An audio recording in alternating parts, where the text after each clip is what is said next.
उसके पश्चात आगे चलते हैं। नारद जी आए कंस के पास और कंस से कहा कि अभी तक तुमने जितने भी भेजे सब क्रूर भेजे, अब अक्रूर जी को भेजो। हाँ, तो धनुष यज्ञ का वहाना अक्रूर जी को पहुंचाया वृंदावन कृष्ण बलराम को लेने। अक्रूर जी आए। अक्रूर जी कृष्ण बलराम को ले जाना चाहते हैं, तो माता यशोदा ने मना कर दिया, मेरे लाल को मैं नहीं भेजूंगी। तो अक्रूर जी को कठोर शब्द बोलने पड़े। ना उसकी कोई माता है ना कोई पिता है, वो परम पिता परमात्मा है। हाँ? वो आपका बेटा नहीं है। तो यशोदा ने कहा ले जाना है तो ले जाओ, पर ऐसा मत कहो। हाँ? और अब कन्हैया ने भी जिद पकड़ ली। यशोदा मैया से क्या बोले, मैया इतना बड़ा हो गया अभी तक शहर नहीं देखा, हाँ? आज्ञा दे तो मैं घूम के आऊं। तो मैया ने अनुमति दे दी। साथ में ग्वालवाल और नंद बाबा मथुरा के लिए चले। रास्ते में यमुना स्नान किया अक्रूर जी ने। हाँ? क्या देखा, जल के अंदर भी रथ में भगवान बैठे हैं और जल के बाहर भी। तो समझ गए ये परमात्मा है, अब चिंता नहीं करना। लेकर पहुंचे मथुरा। अब मथुरा पहुंचे, शहर घूमने की इच्छा है, मथुरा नगरी। तो दाऊ भैया ने पूछा नंद बाबा से, क्या बाबा सबकी इच्छा है नगरी घूमने की, यदि आप अनुमति दें तो मैं घुमा लाऊं। नंद बाबा ने कहा घुमा तो लाओ, पर उधम मत करना। क्यों, ये अपना गांव नहीं है, मथुरा की कंस की नगरी है मथुरा। और एक बात और याद रखना, यहां कन्हैया की जय जयकार तो बोलना ही मत। हाँ जी बाबा। अब ग्वालवाल कृष्ण बलराम मथुरा भ्रमण पर निकले। आग की तरह खबर फैल गई पूरे मथुरा में, सबने दौड़ लगाई दर्शन करने। कोई खिड़की से, कोई दरवाजे से, कोई झरोखे से, कोई छत से दर्शन कर रहा है। कोई पुष्पों की वर्षा कर रहा है, कोई आरती की थाली लेकर दौड़ा है, कोई माखन मिश्री लेकर दौड़ा है। क्यों, यही वो कृष्ण बलराम हैं जिन्होंने बड़े बड़े राक्षसों को धराशायी किया। और मन में क्या बोले, ध्यान से सुनना, हे भगवान ये कंस को भी मार दे तो नारियल चढ़ाऊं। पर मन में बोले, जोर से नहीं, क्योंकि अगर जोर से बोला नहीं मार पाए तो कंस अपने को मार दे। क्यों, नारियल मना रहे थे। हाँ, बड़ा स्वागत कर रहे हैं। चलते चलते एक धोबी जा रहा था राजसी वस्त्र लेके। हाँ, तो ग्वालवाल कहते कन्हैया से, कन्हैया शहर में आए हैं रे और अपनी हालत तो देख, कपड़े फिर ये कपड़े मिले तो आनंद आए। हाँ, तो धोबी ने सुन लिया। क्या बोला, बोले महाराज कंस के यहाँ के कपड़े हैं, अगर सुन लिया तो जो पहने वो भी उतरवा लेगा।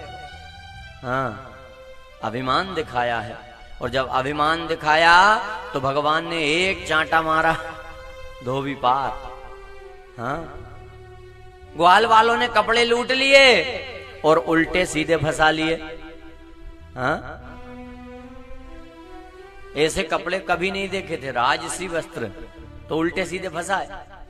एक दर्जी आया, प्रभु मेरे लायक कोई सेवा। भगवान कहते भैया जरा इनकी फिटिंग ठीक कर दे। हाँ, तो सारे ग्वालों की फिटिंग की, वस्त्रों को व्यवस्थित किया और आगे चले। एक माली आया, भगवान को माला पहनाई, माली का कल्याण हुआ। एक कुब्जा चंदन लेकर जा रही थी,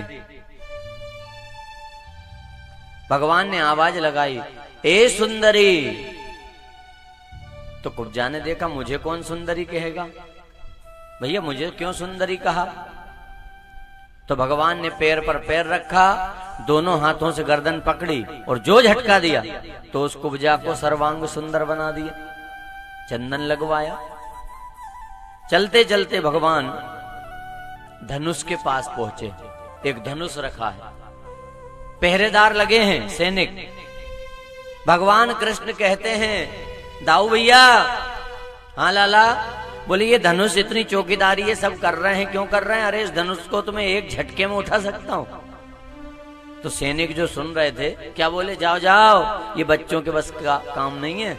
इस धनुष को पहलवान खींच के लाए, हाथी से खिंचवाया, हाँ तब यहां आया है, बच्चों का काम नहीं है। तो कन्हैया ने कहा उठा सकता हूं भैया। अब इतना ऐसी बात हो गई, सैनिकों को भी जोश आ गया, हिला के दिखाओ जरा। जैसे ही कहा उठा के दिखाओ, तो तुरंत भगवान कूद कर गए धनुष के पास और एक झटके में धनुष उठाया, प्रत्यंचा चढ़ाई, खींची, धनुष तड़ाक से टूटा। और जब धनुष टूटा तो धनुष के टूटने की आवाज कंस के कानों तक पहुंची। ये क्या हुआ भैया? बोले महाराज धनुष टूट गया। तो धनुष टूट गया जैसे कंस ने सुना तो कंस को भगवान शंकर की बात याद आ गई। क्या?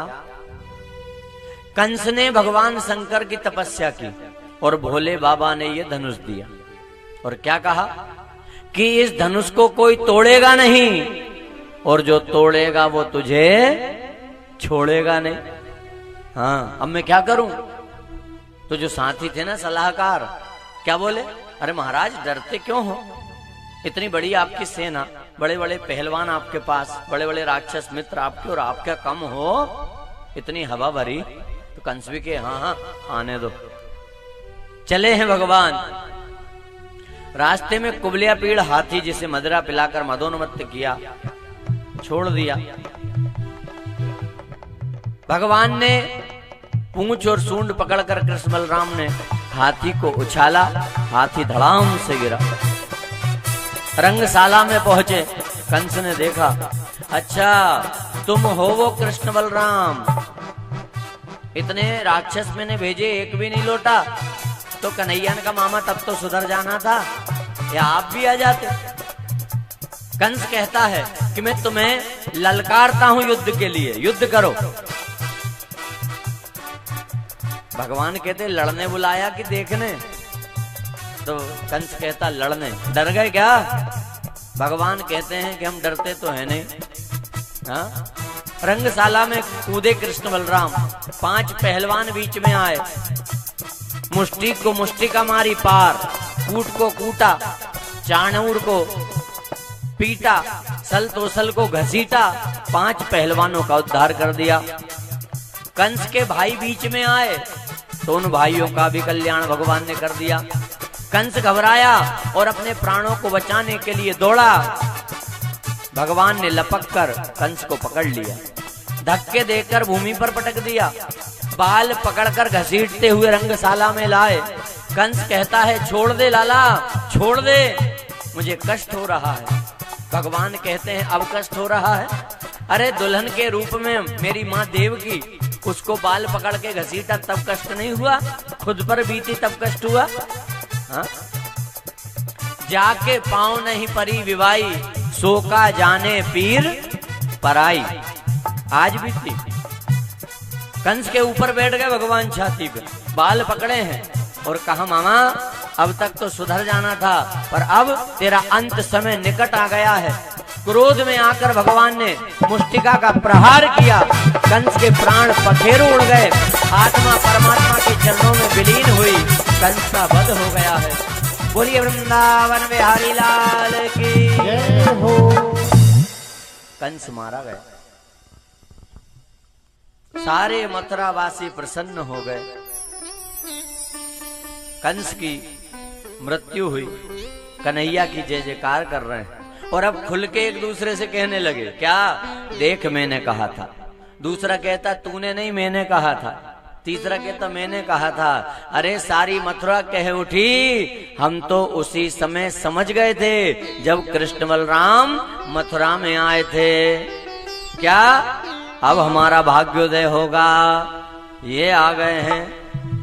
हाँ, जब कन्हैया घूमने निकले थे ना मथुरा में, उसी समय मथुरावासी गा उठे थे, आया आया है नंद का लाला, देखो हो गया भाग्य उजाला। आया